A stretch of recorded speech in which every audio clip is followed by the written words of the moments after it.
नमस्कार जी। नमस्ते जी। क्या नाम है जी आपका? जी मेरा नाम रेनू है और मैं दिल्ली से हूँ। बहन जी, संत रामपाल जी महाराज से आपने नाम दीक्षा कब ली? मैंने सदगुरु रामपाल जी महाराज जी से 20 अक्टूबर 2013 में ली। संत रामपाल जी महाराज से नाम दीक्षा लेने से पहले क्या आप कोई भक्ति साधना करते थे? हाँ जी, मैं सदगुरु रामपाल जी महाराज जी से नाम दीक्षा लेने से पहले संतोषी माता की भक्ति करती थी। मैंने 10 साल संतोषी माता की भक्ति की और व्रत रखने उनके और शेरा वाली माता की भक्ति करती थी। बहन जी, आप संतोषी माता की इतनी भक्ति करती थी, इतने व्रत रखती थी, तो उन सब भक्ति साधनाओं से आपको क्या क्या लाभ हुए? देखो, उनकी साधना करने से मुझे कोई ऐसा लाभ नहीं हुआ। मेरे को स्टोन था, मुझे माइग्रेन था, मुझे हमेशा मतलब बॉडी पेन बहुत रहता था, बीपी हाई लो सब कुछ था। और मैं एक फैमिली से भी बहुत ज़्यादा परेशान थी। घर में हमेशा क्लैश रहना, मतलब कोई मेरे को ऐसा कोई भी सुख नहीं मिला। और मैं एक प्रोफेशन से आई एम ब्यूटिशियन। जब मैंने सदगुरु रामपाल जी महाराज जी से नाम नहीं लिया था तब मैं एक पार्लर चलाती थी। तो मेरा पार्लर अपने एरिया में बहुत अच्छा चलने वाला पार्लर था। तो मेरे साथ में जो मेरे कॉम्पिटिटर थे उन्होंने मेरे ऊपर जिन छुड़वा दिया। तो जब जिन मेरे ऊपर छोड़ दिया तो उसके बाद मैं चौकी में जाती थी।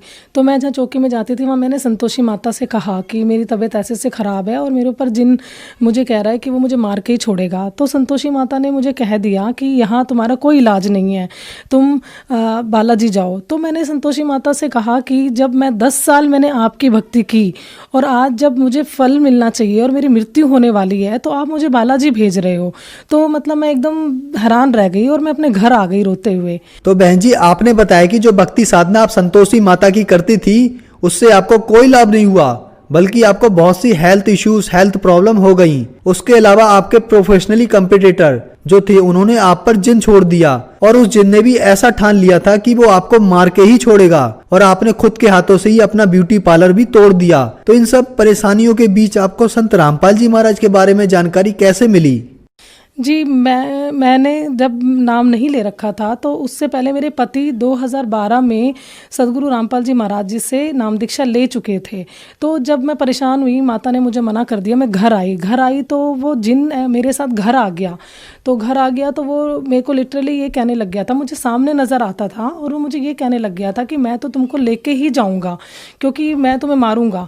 तो मैं को समझ नहीं आया। 10 दिन हो गए, 1 हफ्ता हो गया, मेरा खाना पीना सब कुछ बंद हो गया और मैं लोगों से इतना डरने लग गई थी। मैं लोगों को देखती थी तो वो मुझे अजीब अजीब हरकतें करते हुए दिखते थे, लेकिन जैसे ही मेरे पति घर में आते थे तो वो जिन मेरे पास नहीं आ पाता था। पति जैसे ही आते थे तो मुझे लगता था कि क्या हो गया, जिन कहाँ चला गया। तो मैंने इनको भी बोला, इनको मैंने कहा कि मैं माता की चौकी में गई, माता ने मेरे को कह दिया कि बालाजी जाओ, यहाँ कोई वो नहीं है। तो इन्होंने मेरे को समझाया कि सदगुरु रामपाल जी महाराज जी ही हैं और वही तुम्हें बचा सकते हैं। तो मेरे को तब भी समझ में नहीं आया कि तबीयत स्थिति बहुत ज़्यादा ख़राब थी। तो उसी रात क्या हुआ कि मेरे को उस जिन ने, मतलब मैं 4th फ्लोर पे रहती हूँ, तो उस जिन ने मुझे ऐसा प्रेरणा की कि मैं उस 4th फ्लोर से कूद जाऊँ। तो मैं कूदने के लिए जैसे जा रही थी तो मेरे पति ने मेरा हाथ पकड़ा और उस हाथ से मैं धक्के से ना, मैं जहाँ सदगुरु रामपाल जी महाराज जी का दंडवत प्रणाम स्थल था, जहाँ उनकी जोत जलती थी, वहाँ जाके गिर गई। तो जब मैं वहाँ जाके गिरी तो सदगुरु रामपाल जी महाराज जी एकदम से वहाँ प्रकट हो गए और सदगुरु रामपाल जी महाराज जी ने मेरे को सर पे हाथ रखा। सदगुरु रामपाल जी महाराज जी बोले, बेटा कुछ नहीं है यहाँ पर, आप मेरी शरण में आ जाओ। तो मुझे समझ नहीं आया, लेकिन मैं एकदम से कांप गई। मैंने कहा ठीक है सर, अगर आप भगवान हो, अगर आप पूर्ण परमात्मा हो तो आप ही मेरी रक्षा करोगे। ये इन्होंने आशीर्वाद दिया और सदगुरु रामपाल जी महाराज जी अंतर्ध्यान हो गए। उसके बाद उस रात मैंने 15 दिन बाद मैं सोई हूँ। तो जब मैं नींद में सो गई तो मेरी आत्मा को इस तरफ मेरे तरफ 2 यम के दूत और इधर मेरे साथ कबीर साहिब, और मेरी आत्मा मेरे शरीर से निकल के जाने लगी। तो मैं देखने लगी कि ये क्या हो गया, ये क्या है, मेरे को तो कुछ समझ में नहीं आया। और मैं ऊपर ऊपर ऊपर ऊपर चलती चली गई। जब मैं ऊपर गई तो मैंने देखा कि एक लाइन लगी हुई है और उस लाइन में मतलब एक बहुत बड़ा कोई काला से रूप में ना कोई बैठा हुआ है। तो मैंने इधर देखा उधर देखा। जब मैं उनके पास गई तो उन्होंने मुझे बोला कि मैं धर्मराय हूँ और अब आज तुम यहाँ आ गए हो और तुम्हारी मृत्यु थी और तुमको कौन लेके आया। उन्होंने मतलब किसी से सवाल किया धर्मराय ने। तो जो यम के दूत थे वो चुप खड़े रह गए और मैंने एकदम से कबीर साहिब की तरफ देखा और मैंने कहा नहीं नहीं, मैं इनके साथ नहीं आई, मेरे को तो कबीर साहिब लाए हैं। तो जैसे ही मैंने ये बोला, मैं उस धर्मराय का जो दरबार था वहाँ से मैं एकदम से कहीं ऊपर चली गई। जब मैं वहाँ ऊपर गई तो मैंने वहाँ देखा एक अंधेरा कमरा, और उस अंधेरे कमरे में एक बहुत बड़ा सिंहासन था, और वहाँ पर एक मुकुट था जो इतना तेज रोशनी थी उस मुकुट की कि मैं आपको कुछ नहीं बता सकती, और उसमें से बहुत रोशनी आ रही थी। मैंने कहा मुकुट तो है, लेकिन ये जो सिंहासन है ये किसका है? इस सिंहासन पे तो कोई बैठा ही नहीं है, मुझे नज़र ही नहीं आ रहा, तो मुझे दिखाई दो, कौन है ये, कहाँ आ गई मैं? तो इतनी देर में ही मुझे कबीर साहब जी दिखाई दिए, और उन्होंने मुझे कहा कि बेटा देख, मैं हूँ, तूने मेरे को पूछा था ना कि मैं अगर भगवान हूँ, परमात्मा हूँ, तो मेरी रक्षा करो, तो मैंने आपको बचाया है, और ये है ये जो तुम्हें लेके आया है। परमात्मा के हाथ में एक बहुत बड़ी मोटी सी डंडी थी, परमात्मा ने उसको बहुत मारा उस जिन को, मैं आपको बता नहीं सकती कि मतलब मैं कांप गई थी। तो परमात्मा ने मुझे बोला, बेटा देख, कोई तो रोड एक्सीडेंट में मरता है, कोई किसी बीमारियों से मरता है, लेकिन सदगुरु रामपाल जी महाराज जी ने मुझे ये बताया कि बेटा तुम्हारी उम्र बस इतनी ही थी, तुमको मैंने आज बेटा जीवन दान दे दिया है, और अब अपनी भक्ति करो, और इस संसार में कुछ नहीं रखा। इतना कहने के बाद सदगुरु रामपाल जी महाराज जी ने उस जिन से पूछा, बता तू कहाँ से आया है, और तूने ये गलती की कि तू दुकान पे था वहीं रहता, लेकिन तू इस घर में कैसे आया? ये घर मेरे बेटे का है, और ये घर मेरे बच्चों का है, मैं इस घर को बर्बाद नहीं होने दूंगा, और तू जा, जहाँ से तू आया वहीं जा। तो उस जिन ने ना 3002 नंबर ऐसे ऐसे पुकारने लगा, और मैं उसी टाइम अपने आत्मा के अंदर आ गई शरीर में, और मैं उठ के बैठ गई, और मैं जोर से 3002 ऐसे ऐसे करके बोलने लग गई। फिर रामपाल जी महाराज जी को मैंने दंडवत किया अपने वहाँ पर जा कर के, तो रामपाल जी महाराज जी सदगुरु मेरे वहीं पर आ गए, प्रकट हो गए, उन्होंने मुझे फिर से आशीर्वाद दिया। उस दिन मैं फिर सुबह दूसरे दिन उठी, और मैं उसी टाइम अपने पति के साथ जाकर मैं बरवाला आश्रम सदगुरु रामपाल जी महाराज जी से मैंने नाम दीक्षा ली। बहन जी, आपने बताया कि आप जो पहले माता की भक्ति करते थे उससे आपको कोई लाभ नहीं हुआ, बल्कि आपको शारीरिक बीमारियां हो गई। उसके बाद संत रामपाल जी महाराज के बारे में आपके पति ने आपको बताया, और जिंद से भी संत रामपाल जी ने आपको बचाया और आपको जीवन दान भी दिया, क्योंकि आपकी पहले ही मौत हो चुकी थी। तो इसके अलावा संत रामपाल जी महाराज से नाम दीक्षा लेने के बाद आपको कोई लाभ प्राप्त हुए? हाँ जी, लाभ की तो ऐसे कहेंगे तो हम गिना नहीं सकते। मुझे आज 5 साल हो गई हैं सदगुरु रामपाल जी महाराज जी से नाम दीक्षा लिए हुए। रोज़ एक चमत्कार हमारे घर में हो रहे हैं। बाकी मेरा बेटा है वो छोटा है, तो एक्चुअली मेरा पार्लर था, तो मैंने उसकी केयर नहीं की, हमेशा मेड ने ही उसको संभाला, तो मेड ने उसकी केयर नहीं की, तो इसलिए उसके टॉयलेट में ना कुछ प्रॉब्लम हो गई थी। तो जब वो छोटा था तो मैं उसको डॉक्टर के पास ले गई थी, जब हम दोनों पति और पत्नी सदगुरु रामपाल जी महाराज जी से नहीं जुड़े थे। तो जब मैं लेके गई तो डॉक्टर ने मुझे उसका कम से कम 60-70 हज़ार रुपये इलाज बता दिया, और 1 हफ्ते हॉस्पिटल में रहेगा, और ऑपरेशन बता दिया था। फिर डॉक्टर ने ये कहा था कि जब ये 5-6 साल का हो जाएगा तब इसका ऑपरेशन होगा। तो मैं भी भूल गई थी, लेकिन जब मैंने नामदान ले लिया उसके बाद एक दिन मुझे अचानक से याद आया कि ये 6 साल का हो चुका है अब, और अब हमें क्या करना चाहिए, ऑपरेशन तो कराना ही है। तो भगत जी बोले ठीक, मेरे पति बोले कि ठीक है, मैं जाता हूँ डॉक्टर से पूछता हूँ, लेकिन मेरा विश्वास पूरा सदगुरु रामपाल जी महाराज जी में था। मैंने कहा नहीं, मैं अपने बेटे का ऑपरेशन नहीं कराऊंगी, मैं आश्रम जाऊंगी, सदगुरु रामपाल जी महाराज जी से प्रार्थना करूंगी। तो सदगुरु रामपाल जी महाराज जी के पास जब मैं बेटे को ले गई तो सदगुरु रामपाल जी महाराज जी आए और बेटे के ऊपर उन्हें आशीर्वाद दिया, और सदगुरु रामपाल जी महाराज जी ने कहा कि बेटा, अपने आप ही सदगुरु रामपाल जी महाराज जी ने कह दिया कि बेटा बेटे का ऑपरेशन करा ले। तो मैंने सदगुरु रामपाल जी महाराज जी की तरफ देखा, और मैंने सदगुरु रामपाल जी महाराज जी से कहा, प्रार्थना की कि परमात्मा, हमारे तो डॉक्टर भी आप ही हो, और हमारे तो परमात्मा भी और पिता भी आप ही हो, तो हम डॉक्टर का मैं ऑपरेशन नहीं कराऊंगी, आप ही इसका इलाज करोगे और आप ही इसका ऑपरेशन करोगे। तो सदगुरु रामपाल जी महाराज जी ने कह दिया कि ठीक है बेटा, कबीर साहब दया करेंगे। मैं मेरे बेटे को घर ले आई, घर लेके आ गई, तो मैं आपको ये बताना भूल गई कि जब वो 2.5 साल का था तब डॉक्टर ने जब इसका ऑपरेशन बताया था, तब मैं खुद क्या करती थी कि उस अपने बेटे के मतलब कि उसको खुद ही साफ़ करती थी, और उसमें पानी डाल के तेल लगा करके मैं क्लीन करके सोचती थी कि ठीक हो जाएगा ये, लेकिन नहीं हुआ था। तो जब सदगुरु रामपाल जी महाराज जी से आशीर्वाद लेके मैं घर आई तो मेरे मन में यही प्रेरणा आई कि मैं डॉक्टर के तो लेके जाना नहीं है, मालिक ही ठीक करेंगे। तो मैंने वही प्रोसेस फिर किया, पानी डाला और गर्म तेल अपने बेटे के टॉयलेट के उस पर लगाया। तो उसी दिन ही मैं हैरान रह गई कि वो एकदम से ऑटोमेटिकली जो उसकी प्रॉब्लम थी वो एकदम से ठीक हो गई, और जबकि वो एक दिन में ठीक हो गई। और इससे पहले मैं कम से कम 2-3 महीने तक रेगुलर ये ही प्रोसेस कर रही थी, लेकिन वो ठीक नहीं हो रही थी। तो उस टाइम मैं नहीं बता सकती आपको कि मेरे खुशी का कितना, मतलब एक बहुत बड़ा चमत्कार हमारे घर में हुआ।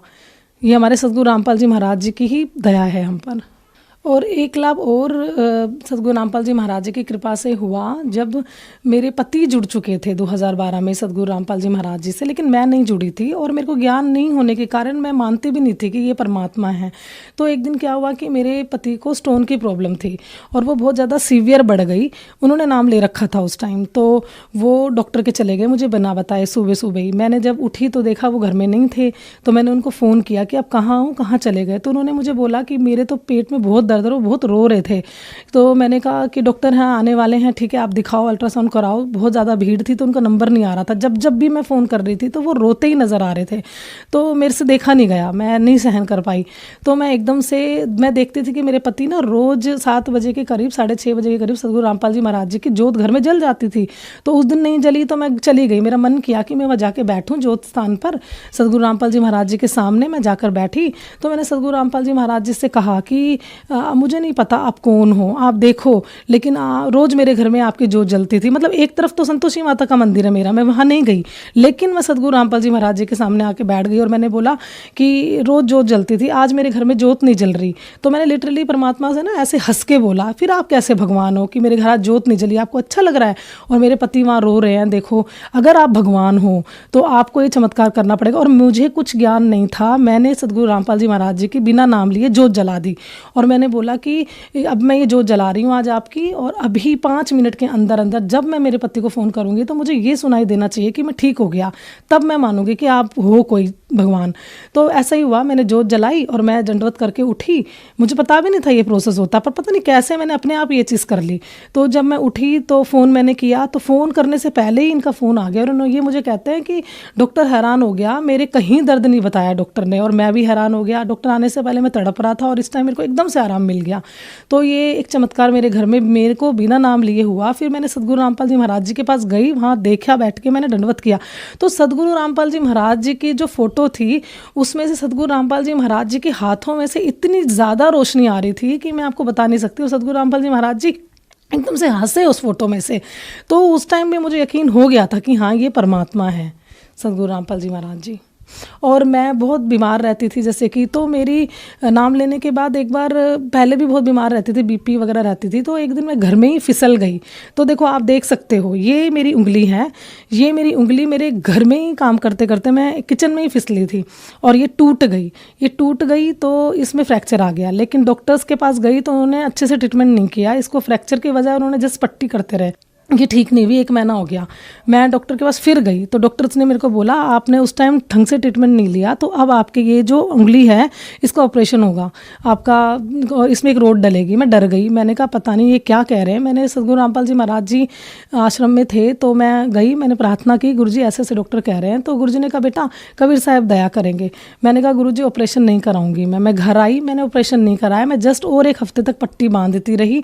और आज देखो ये उंगली आपके सामने है, हल्की सी टेढ़ी जरूर है लेकिन इसमें कोई पेन नहीं है, कुछ नहीं है। जबकि लोग देखते हैं तो हैरान हो जाते हैं कि मतलब ये उंगली आपकी कैसे वर्क कर रही है। तो ये मेरे सद्गुरु रामपाल जी महाराज जी की कृपा हम पर बनी हुई है। बहन जी, आपने बताया कि संत रामपाल जी महाराज से नाम दीक्षा लेने के बाद आप और आपके पति को बहुत से लाभ प्राप्त हुए, आपको जीवन दान मिला। लेकिन आज हम एजुकेटेड सोसाइटी में देखते हैं कि ये चीजें चमत्कार, लाभ, किसी संत से लाभ होना, ये एक अचंभे की बात है। तो आज वैज्ञानिक युग में कोई इस बात को कैसे मान सकता है कि किसी संत से जो कि खुद जेल में है उससे उनको लाभ प्राप्त हो सकता है? देखो आज हम पढ़े लिखे हैं और हमें ये ज्ञान हो गया है अब कि सद्गुरु रामपाल जी महाराज जी के का जो ज्ञान है वो सबसे उत्तम है। और जहाँ पर ये साइंस ख़त्म होती है वहाँ से सद्गुरु रामपाल जी महाराज जी का ये शुरू होता है। अब साइंस है वो क्या कर सकती है, जब तक अगर परमात्मा की रज़ा नहीं होगी। तो आज परमात्मा की भक्ति से ही लोगों के कैंसर, घर में लोगों के बड़े बड़े बीमारियां वो सारी दूर हो रही हैं। तो इससे हमें ये चीज़ देखनी चाहिए कि जहाँ पर साइंस ख़त्म है वहाँ सद्गुरु रामपाल जी महाराज के ज्ञान से, भक्ति से सब कुछ ठीक हो रहा है। तो हमें वही चीज़ फॉलो करनी चाहिए। बहन जी, आपने बताया कि संत रामपाल जी महाराज से अगर नाम दीक्षा लें तो कैंसर जैसी भयानक बीमारियां ठीक हो जाती हैं। तो जो श्रद्धालु आज आपको देख रहे हैं, आप उन्हें क्या संदेश देना चाहोगे? हाँ जी, बिल्कुल। अगर हम अच्छे से सद्गुरु रामपाल जी महाराज जी के बताए हुए मार्ग में भक्ति कर रहे हैं तो कैंसर और बड़ी बड़ी बीमारियां लोगों के सब दूर हो रही हैं, मात्र भक्ति से ही दूर हो रही हैं और भक्ति से ही दूर होगी। तो मैं अपने समाज के सारे भाई बहनों को एक मैं संदेश तो नहीं दे सकती, लेकिन मैं प्रार्थना जरूर कर सकती हूँ कि मनुष्य जन्म दुर्लभ है, मिले न बारंबार, तरवर से पत्ता गिर गया बहुर न लगता डार। ये जो मनुष्य जन्म है ना, हम इसको मजाक समझ रहे हैं, ये हमें परमात्मा ने एक लास्ट जन्म दिया है 84 लाख योनियों से बचने के लिए। तो हमें इसका सदुपयोग करना चाहिए और सद्गुरु रामपाल जी महाराज जी की बताई हुई भक्ति को फॉलो करो और उसकी भक्ति में लग जाओ। इस मनुष्य जन्म को अपने को बर्बाद मत करो, ये बार बार नहीं मिलने वाला। संत रामपाल जी महाराज से नाम दीक्षा कैसे ले सकते हैं?